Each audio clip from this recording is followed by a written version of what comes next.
Julian Assange queda libre. El fundador de Wikileaks ha llegado a un acuerdo con el Departamento de Justicia de Estados Unidos por el que se declara culpable de violar la ley de espionaje. Uno de los controvertidos cargos que se le imputaban en Estados Unidos desde el año 2018 y por los que podría enfrentar hasta 175 años de cárcel por la revelación en 2010 de miles de documentos clasificados. Con este acuerdo y tras haber pasado 5 años en una prisión de Reino Unido, Washington considera que ya ha cumplido la condena correspondiente al delito que el australiano acepta ahora. Quiero que hagamos un repaso al periplo de su caso en el siguiente informe. Culpable de violar la ley de espionaje de Estados Unidos fue la condición que el periodista y fundador de Wikileaks, Julian Assange, aceptó a cambio de una sentencia de 5 años de prisión. De forma inmediata, Assange salió en libertad, ya que el acuerdo con el Departamento de Justicia estadounidense estipula que el periodista australiano ya cumplió el tiempo comprendido en la sentencia durante los años que estuvo recluido en una prisión del Reino Unido. Así parece llegar el fin de una saga judicial de más de una década que dio la vuelta al mundo. En 2010, el Departamento de Justicia de Estados Unidos abrió una investigación sobre Wikileaks, portal web que tiene el fin de sacar a la luz información oculta a los ojos de las mayorías. La razón, publicar miles de documentos secretos aportados por Chelsea Manning, una analista de inteligencia del Ejército de Estados Unidos. Algunos mostraban casos claros de posibles crímenes de guerra cometidos por Estados Unidos en Irak y Afganistán durante sus campañas militares al principio de los 2000. Assange, como fundador de Wikileaks y máximo responsable de revelar información clasificada de Estados Unidos, buscó asilo en la Embajada de Ecuador en Londres, ciudad en la que se encontraba cumpliendo una libertad bajo fianza por un caso judicial aislado con las autoridades suecas por un supuesto delito de abuso sexual. La embajada ecuatoriana le concedió el asilo basándose en su denuncia de persecución política y el temor de que fuera enviado a Estados Unidos para ser acusado de delitos de espionaje y conspiración. Fue el inicio de la etapa más larga de la saga. Assange pasaría los próximos 7 años en la sede diplomática. En 2019 empezaría la fase más dura para Assange. El nuevo mandato en Ecuador llegó con cambios. El nuevo presidente Lenín Moreno decidió revocar el asilo a Assange. Seguido de esto, la policía británica entró a la embajada ecuatoriana y lo arrestó por violar la libertad bajo fianza de 2010. Luego fue sentenciado a 50 semanas de cárcel. Es 2021 y el periodista llevaba 4 años recluido en la prisión de máxima seguridad de Belmarsh. El Departamento de Justicia de Estados Unidos pidió entonces a las autoridades británicas su extradición. La administración Biden fue presionada por una coalición de defensores de la prensa que lo instó a retirar los cargos contra Assange. Durante el último año, la justicia británica concedió pequeñas victorias al fundador de Wikileaks que le permitieron postergar la extradición a Estados Unidos, hasta el día del acuerdo con la justicia. Bueno, este caso ha sido sin duda uno de los más sonados en los últimos años por sus repercusiones en cuanto a la libertad de expresión en todo el mundo. Pero ha ganado Assange su batalla pese al coste personal. ¿Qué hay detrás ahora de este pacto con el Departamento de Justicia estadounidense?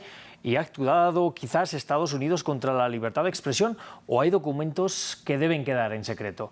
Bueno, pues para responder a estas preguntas hoy nos acompañan desde Cambridge Félix Narváez. Él es el excónsul de Ecuador en Londres. También desde Atlanta, en Estados Unidos, nos acompaña el periodista y escritor David Alandete. Antes de empezar a hablar con ellos, yo les quiero recordar que nosotros estamos en las redes sociales como @France24_ES y también nos pueden escuchar además en varias plataformas como Apple Podcasts, Spotify, Deezer y TuneIn.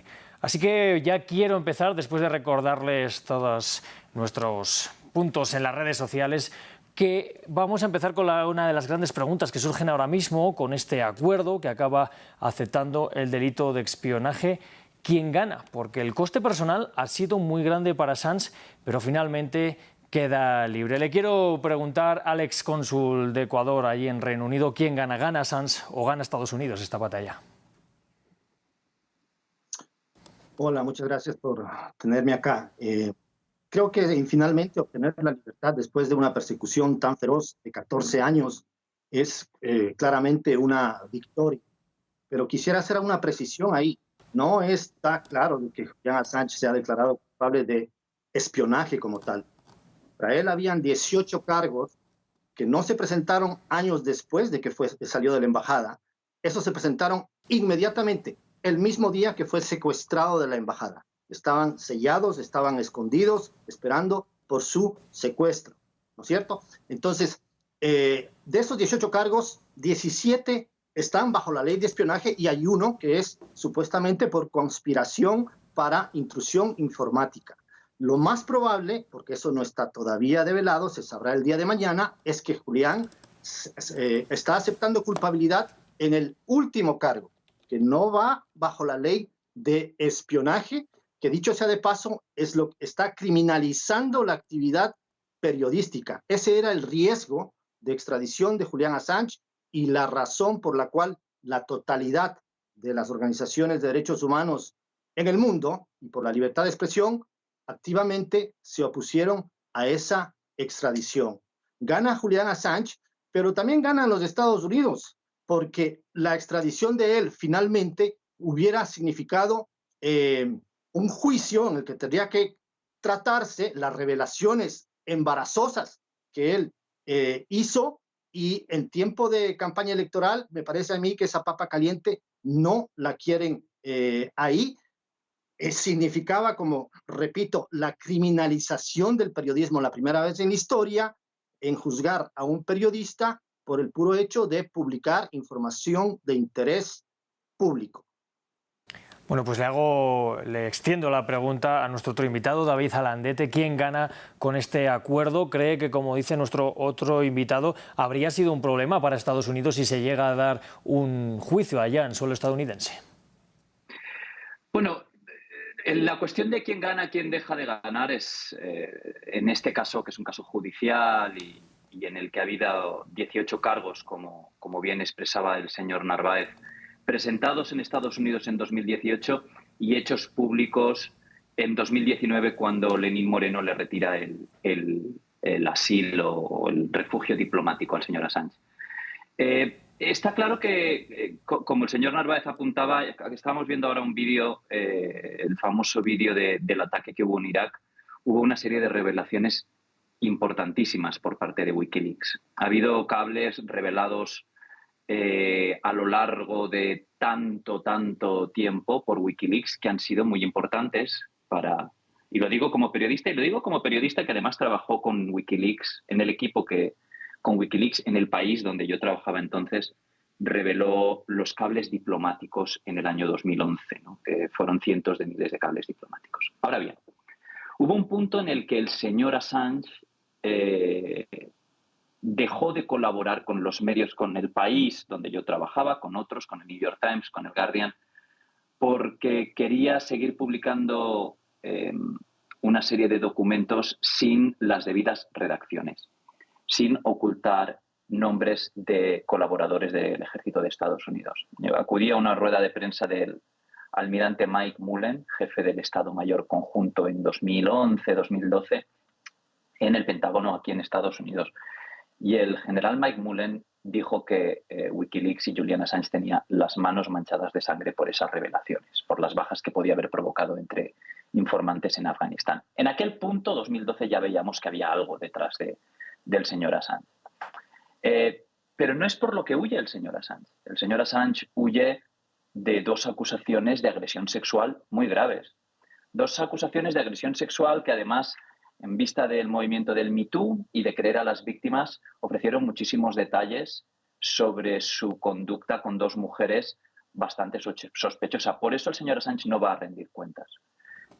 Al final también él siempre mantuvo su inocencia, pero es extraño que ahora decida declararse culpable, cuando él siempre ha dicho que no creía en ninguna de las alegaciones que efectuaba la Fiscalía norteamericana, que además no fue una acusación de 18 cargos de la Fiscalía per se, sino de un gran jurado, que son unos ciudadanos de Estados Unidos, que se reúnen y deciden si puede haber cargos. Por lo tanto, yo creo que hay una admisión clara de culpabilidad por parte del señor Assange. Además, acepta los 5 años de prisión que se le van a conmutar porque ya los ha prestado en detención preventiva.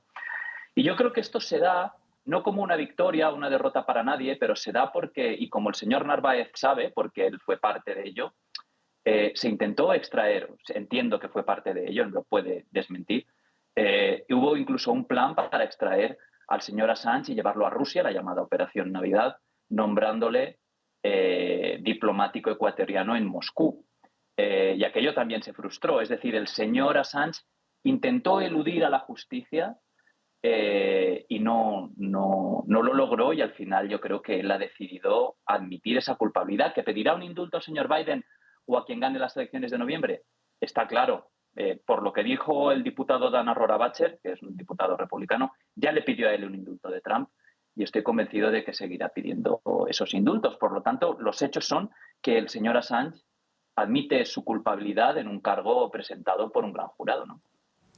Bueno, pues señora Landet, está apuntando usted varios puntos clave de lo que queremos debatir aquí hoy. Voy a empezar, si cabe, por el caso de Suecia, de esos cargos que se le imputaron en Suecia, porque efectivamente se abrió una investigación, pero finalmente en el año 2019 la fiscal dijo que aunque las declaraciones de las acusantes pues eran creíbles, creía que había pasado demasiado tiempo como para que todos los implicados recordaran el caso concreto y que no veía la forma de seguir adelante con la investigación. Por lo tanto, se cerró. ¿Cree usted que pese a eso tiene que seguir yendo, que tendría que ir a Suecia a aclarar estos casos del señor Assange? Y luego quiero seguir con el tema de las informaciones de Estados Unidos, que es una de las críticas que siempre han hecho contra el señor Assange, que sus filtraciones pues pusieron en riesgo a algunos funcionarios estadounidenses, pero finalmente se aportó algún tipo de prueba al respecto. ¿Es para mí la pregunta? Sí, seguimos con usted. Sí, gracias. Yo creo que hay una parte muy importante que es la de las acusaciones, y como usted muy bien dice, nunca se cerró el caso. Es decir, prescribió, porque la memoria de las mujeres que dieron muchísimos detalles. Una le dijo al señor Assange que no quería tener relaciones con él, otra le pidió que usara preservativo. Estos son detalles documentados, ¿no? Y yo creo que entonces, porque estamos hablando de 2010, 2011, si no me falla la memoria, no estaba tan implantado el movimiento del Me Too. No había este movimiento internacional a favor de creer a las víctimas y de que las víctimas tengan de alguna forma una voz para ser escuchadas. Y aquello prescribió. El señor Assange alegaba, yo creo que con razón, que Estados Unidos pediría su extradición, pero nunca rindió cuentas en Suecia. Y yo sé preventivamente que el argumento del señor Assange es que esto es una exageración, que estas mujeres fueron utilizadas y que simplemente querían llevarle a Estados Unidos. Bueno, ellas mantienen que fueron agredidas sexualmente. Y por otro, por parte de Estados Unidos, yo no opino, no tengo pruebas de lo que el almirante Mike Mullen dijera fuera cierto. Yo participé en revelaciones hechas por Wikileaks, pero lo que sí que hice como periodista y cubrí el juicio a la soldado Chelsea Manning fue asegurarme de que no dejaba al descubierto información que no fuera informativa, información que no fuera valiosa. Cabe recordar, esto no es uno de los asuntos por los que se ha juzgado al señor Assange, pero que además el señor Assange publicó correos electrónicos de la campaña de Hillary Clinton y según sus comunicaciones privadas lo hizo para tener el máximo impacto antes de las elecciones. El fiscal Robert Mueller cree que el señor Assange se coordinó con la inteligencia rusa y benefició conscientemente a la campaña de Donald Trump, publicando información que no tenía ningún valor informativo, simplemente eran correos internos de la campaña de Clinton. Entonces ahí yo creo que el señor Assange pasó a ser un operativo político, según siempre el fiscal Mueller, que no presentó cargos. En ese caso no se presentaron cargos. Bueno, pues más adelante volveremos también con ese tema. Me gustaría que tomara la palabra ahora el señor Narváez. Bueno, sí, es enorme la cantidad de tergiversaciones y, por no decir falsedades, que se están diciendo aquí. Empecemos por lo de Suecia. Julian Assange no pidió asilo para protegerse de Suecia. Julian Assange pidió asilo para protegerse de lo que le ha sucedido por la persecución estadounidense, y todo eso se reivindicó cuando efectivamente apenas le pusieron las manos de encima, se develaron los cargos que ciertamente fueron presentados en el 2018, pero que se venían configurando desde el 2010, 2011, desde el juicio de la soldado Chelsea Manning. El hecho de que un general que tiene él sí las manos manchadas de sangre, porque los crímenes de su ejército fueron los ahí develados, salga a echar la culpa a los develadores, a los mensajeros, no dice mucho, ¿no? Pero si el señor Alandete siguió el juicio a Chelsea Manning, se podrá saber de que en ese mismo juicio, bajo juramento, el general Robert Carr, ante la pregunta de si existe un ejemplo de alguien que haya sido puesto su vida en riesgo por las revelaciones de Wikileaks, bajo juramento, ha tenido que decir que no. Y en todos estos 14 años, los Estados Unidos han sido incapaces de presentar un solo ejemplo, una sola prueba de que así haya sido. Decir que Julian Assange quería publicar con torpeza, por decirlo menos, las revelaciones es haber no seguido el caso que en las Cortes británicas, ¿no?, con testigos que participaron en las publicaciones, demostraron el extremo al que fue Wikileaks y al que fue Julian Assange personalmente para proteger toda esa información con diferentes métodos, ¿no? Bajo juramento, expertos que trabajaron con él, periodistas que trabajaron con él, dieron ese testimonio. El caso en Suecia, por Dios, se abrió y se cerró 3 veces, no expiró, lo reabrieron una vez que Julian Assange estaba ya en la cárcel de Wehrmacht, una vez más, nunca presentaron cargos, ahí hay una equivocación, señor periodista, él nunca tuvo cargos, siempre estuvo en una investigación preliminar que no pudo tener lugar expeditamente por la Fiscalía sueca. Existe un informe de el grupo de trabajo de las Naciones Unidas por detenciones arbitrarias que determinó que la detención de Julián, ¿no?, era arbitraria y ordenó a Suecia y al Reino Unido dejarlo en libertad e incluso compensarlo. Y el relator de las Naciones Unidas contra la tortura, que además habla sueco, ha hecho una extensa investigación, ha publicado un libro donde encuentra más de 40 abusos al proceso en el caso de Suecia. Las mujeres que el señor Alandete dice que están acusando a Julian Assange de violación, originalmente ni siquiera fueron a pedir que se lo acuse de nada, fueron a pedir que se le obligue a tener un examen por una enfermedad venérea. Eso fue lo que originalmente sucedió. Luego una investigación de oficio, ¿no?, ha querido llevar el caso para el tema de abuso sexual, que nunca prosperó, a pesar de que fue Julian Assange interrogado, tanto en Suecia, en un caso, y en la Embajada del Ecuador, adentro de la Embajada, en segunda instancia, y luego de eso nunca prosperaron cargos contra él, porque no había razón para poner cargos. Señor Narváez, ya que habla ahora usted de la Embajada del Ecuador, usted además es excónsul de Ecuador, también en el Reino Unido, quería preguntarle, ¿cree usted, como afirma la defensa, que este es un caso político contra el señor Assange? La defensa dice que el hecho de que se le quiera, acusar de espionaje requiere implícitamente que se estén refiriendo a un caso político. Es un caso político por excelencia. Julian Assange ha sido el preso político más importante de Occidente durante una década prácticamente, ¿no? Es un caso político. Y bien que trae la relación el tema del espionaje y de Rusia. Es totalmente falso que hubo un plan secreto para que Julián huya y escape de la justicia. Yo estuve ahí. Yo fui parte de todo lo que sucedía dentro de esa embajada, ¿no?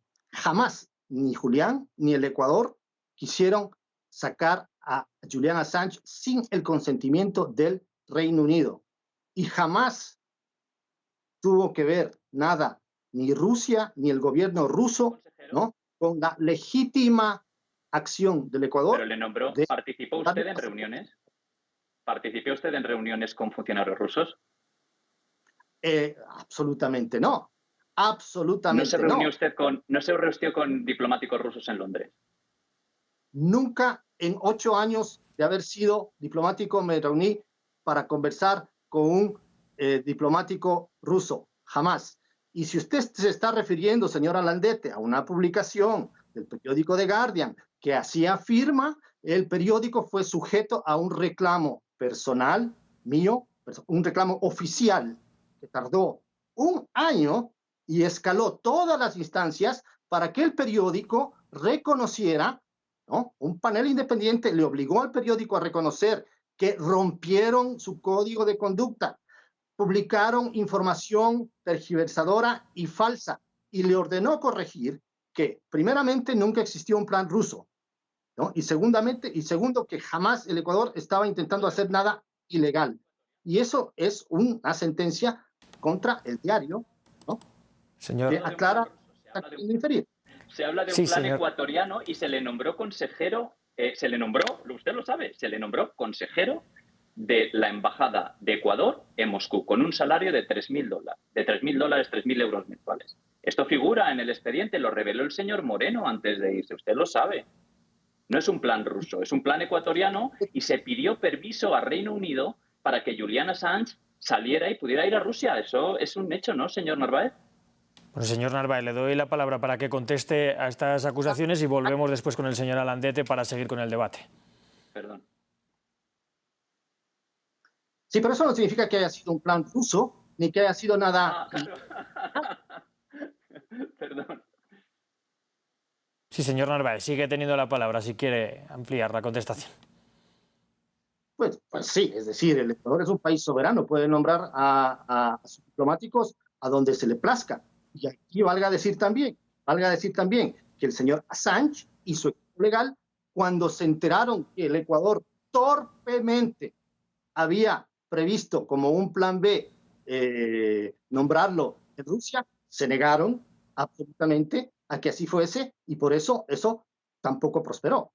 Sí, bueno, me gustaría seguir con la conversación. Entiendo que es un tema delicado, pero si no tenemos el suficiente tiempo y quiero tocar todavía bastantes temas. Me gustaría volver con el señor Alandete. ¿Cree usted, por tanto, que es o no es un caso político? Y usted bien comentaba, ha sido periodista del periódico El País, de España. ¿Cuál ha sido, quería preguntarle, el rol de los grandes medios de comunicación durante todo este proceso? Porque también la defensa, pues a veces critica que en cierto momento quizás le dejaron solo cuando también fueron partícipes pues, de las publicaciones a través de Wikileaks. Claro, no, desde luego, esa es una pregunta importantísima, ¿no? La de los medios de comunicación.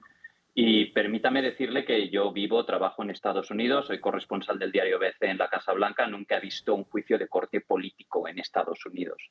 No hay juicios políticos dentro del sistema estadounidense. Y además creo que toda esta idea que el señor Narváez estaba desglosando de que el señor Assange huyó en realidad de una imputación estadounidense, es cierto que Estados Unidos estaba investigándole desde muy temprano, pero el gran jurado, repito, un gran jurado, que para quienes no estén familiarizados con él, es un grupo de ciudadanos a los que se llama y estudian y deciden si se presentan cargos o no, emitió esos cargos en 2018. El señor Assange fue asilado por el señor Correa con la participación de diplomáticos ecuatorianos alrededor de 2012, si no me falla la memoria, ¿no? Aunque luego el señor Moreno le retirara el asilo. Respecto a los medios de comunicación, y como le decía, yo participé en el equipo que hizo las revelaciones de los cables diplomáticos.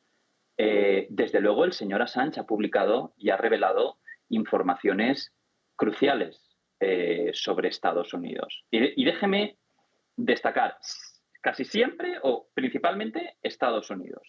Como opinión mía personal le diré, yo no he visto grandes, enormes revelaciones de Wikileaks sobre Rusia o sobre abusos en China, ¿no? Debe haberlas, pero no tan cubiertas y tan distribuidas como la filtración primero de cables de Afganistán, luego de cables de Irak, con información importantísima. Y en ese sentido, el señor Assange colaboró con los grandes medios del mundo, ¿no? Con los principales, el Washington Post, el New York Times, el Guardian, La República, El País. Le puedo decir por experiencia, porque he hablado con muchísima gente que trabajó con el señor Assange, acabó bien con muy pocos de ellos. Precisamente porque yo sé que estábamos escuchando ahora al señor Narváez, que es amigo personal de Assange, decir que no, que nunca le quemaron los documentos, que no era algo que él quisiera publicar con rapidez, pero lo cierto es un hecho que Wikileaks acabó publicando cables sin tachar nombres de civiles. Eso pasó. Tiene toda la razón el señor Narváez cuando dice que el gobierno de Estados Unidos y las Fuerzas Armadas en el Consejo de Guerra no fueron capaces de demostrar sus acusaciones muy graves de manos manchadas de sangre, ¿no? Que es una expresión muy fuerte que dijo el almirante Mike Mullen, ¿no? Pero sí que Wikileaks en ese punto dejó de comportarse o dejó de colaborar con medios que imponían una serie de filtros importantes a cómo se gestiona y cómo se acaba publicando la información. Y yo sé la experiencia del País, que es donde yo trabajaba antes, es que se le pedía más tiempo, pero el señor Assange quería publicar cuanto antes. Y lo mismo con los correos de Hillary Clinton en la campaña de 2016. Se publicaron, además, justo antes de una campaña electoral, perjudicando a Hillary Clinton y, a tenor de las encuestas y de lo que dijo el fiscal Mueller, beneficiando a Donald Trump. Por lo tanto, yo creo que hay un punto en el que los medios de comunicación se distancian de Julian Assange, empiezan a informar de él, y ahí es cuando el señor Assange y sus colaboradores empiezan a atacar a los medios. Hubo una revelación, y lo voy a dejar ahí, una filtración de mensajes internos de Wikileaks que publicó una ex colaboradora de Wikileaks llamada Emma Best, en el que el señor Assange tenía unas palabras para periodistas que ella misma en la filtración pintaba como antisemitas, racistas, criticando a periodistas por ser judíos, decían esas filtraciones, ¿no? Se pueden encontrar fácilmente, ¿no? Por lo tanto, ahí la relación del señor Assange con la prensa, digamos que se tensó muchísimo y ha acabado en una situación de ruptura, ¿no? Y estoy de acuerdo con usted en que es difícil para la prensa informar del señor Assange, porque ha colaborado antes con él, ¿no? Pero está claro que hay un interés informativo en los últimos desarrollos de lo que ha ocurrido con la saga del señor Assange. Yo tengo aquí abierto un artículo que escribe Reporteros Sin Fronteras en el que niegan que fuera propiamente Wikileaks quien filtrara algunos de esos nombres y aseguran que en cierto momento se pusieron en contacto con el departamento, con Estados Unidos, pues para avisar de que podría haber ciertos nombres y proteger la identidad, proteger la vida de las personas que pudieran estar en estas revelaciones. Quería hablarle también al señor Narváez, por tanto, de lo que nos dice nuestro otro invitado sobre cómo ha acabado Wikileaks, cómo ha acabado el señor Assange con la prensa y sobre esas otras filtraciones en 2016. ¿Ha habido algún tipo también de reconocimiento o de crítica por posibles lazos con Rusia? El informe del fiscal Mueller deberá pasar a la historia como lo fue las armas químicas de Irak, ¿no? Que tuvieron gran resonancia en su momento y luego se mostraron ser todo un fiasco. Dicho sea de paso, el fiscal Mueller también investigó el tema de las armas químicas en Irak y su informe fue de que existían armas químicas en Irak. Él hace ciertas suposiciones que no son prueba, no son evidencia de nada, tiene confusión con las fechas, dice que Wikileaks empezó sus contactos con los supuestos hackers rusos en tales fechas, cuando Julian Assange ya mucho antes había públicamente, ¿no?, anunciado que tiene material sobre el Partido Demócrata. A mí me consta de eso porque yo estuve ahí dentro de la embajada, que los publicó antes de una campaña electoral, pues es absolutamente obvio que los va a publicar antes de la campaña electoral porque es una información de interés público para que los votantes sepan la clase de candidatos y la clase de partidos políticos que tienen y que les están pidiendo el voto. Eso es algo responsable. El Partido Demócrata enjuició a Wikileaks y a la campaña de Trump por las publicaciones que se han hecho, y un juez federal en Estados Unidos ha dicho que es información de máximo interés público y que básicamente Wikileaks le hizo un servicio público a los estadounidenses con aquello. El editor del New York Times ha dicho que él evidentemente publicaría la misma información si la recibiría, inclusive si fuera de las mismas fuentes que supuestamente vienen de Rusia, algo que Julián ha negado y que nadie ha podido demostrar con pruebas duras, ¿no? Entonces, la relación, pues evidentemente hay contrastes entre lo que es la política de publicación y la política editorial. Tuvieron ahí sus choques, pero finalmente todos los medios que tuvieron alguna disputa con Julián se oponían a esa extradición por considerarla de carácter político, por considerarla de que criminaliza lo que es actividad puramente periodística.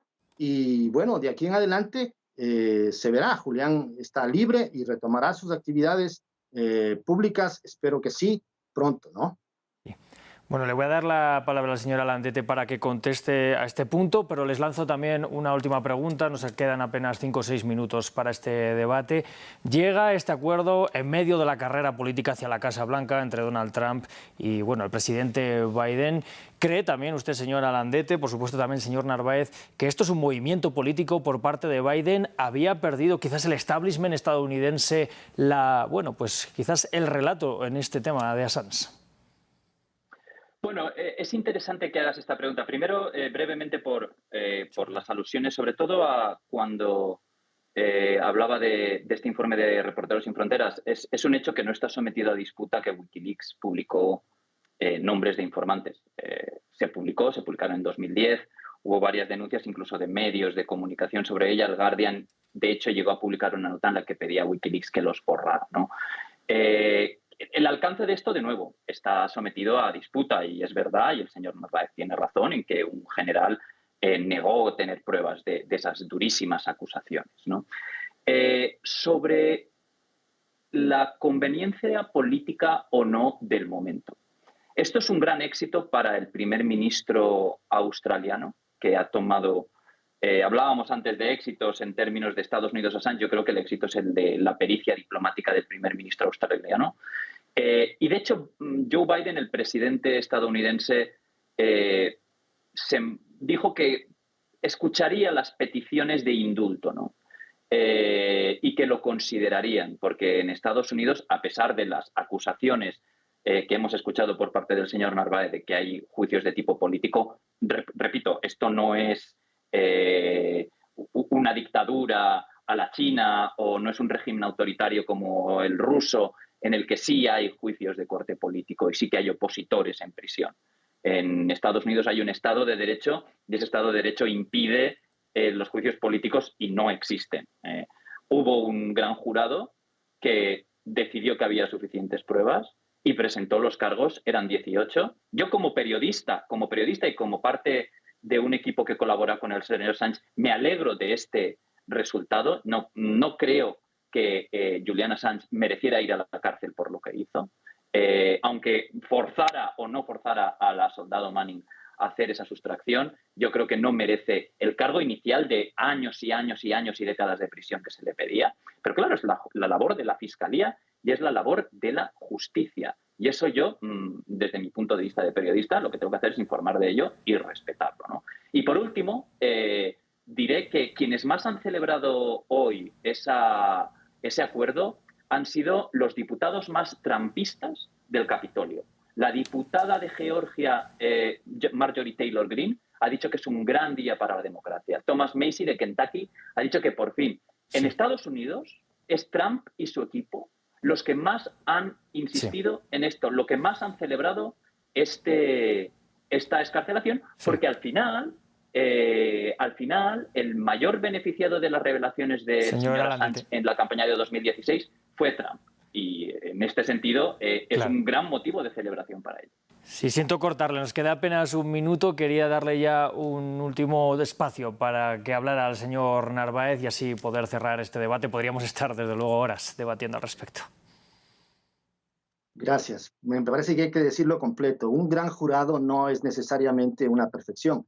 Por el contrario, hay un gran debate en Estados Unidos sobre la pertinencia de los grandes jurados, donde el acusado no sabe que se le está acusando, no sabe que se está recogiendo supuesta evidencia contra él, no tiene derecho ni siquiera a que sus abogados participen de eso. No hay un juez, solamente un fiscal que dirige todo, dirige el jurado, dirige las acusaciones, dirige absolutamente todo. Eso es muy controversial y es el único país en el mundo donde existe eso, ¿no es cierto? Entonces, simplemente para terminar, ¿no? Todas las organizaciones de derechos humanos y por la libertad de expresión están, ellos sí, celebrando a lo grande la libertad de Julian Assange. Que haya otros actores políticos que también lo celebren, pues eso es subjetivo, ¿no? Hay que celebrar esa libertad. Pues Fidel Narváez, le agradezco que haya estado con nosotros aquí en este debate de France 24 hoy. Gracias. También a usted, David Alandete, muchas gracias por compartir este espacio hoy con nosotros en este tema tan de actualidad de los últimos días. Gracias. Muy agradecido, gracias. Y por supuesto a ustedes, nuestros espectadores, les agradezco que hayan estado aquí con nosotros. Quiero agradecer a todo el equipo técnico, también a Tania Herrera, que ha estado a cargo de los invitados, y a Laura Garzón por la producción de este programa, equipos técnicos de luces, de sonido, a todos gracias. Nosotros seguimos aquí en Directo América.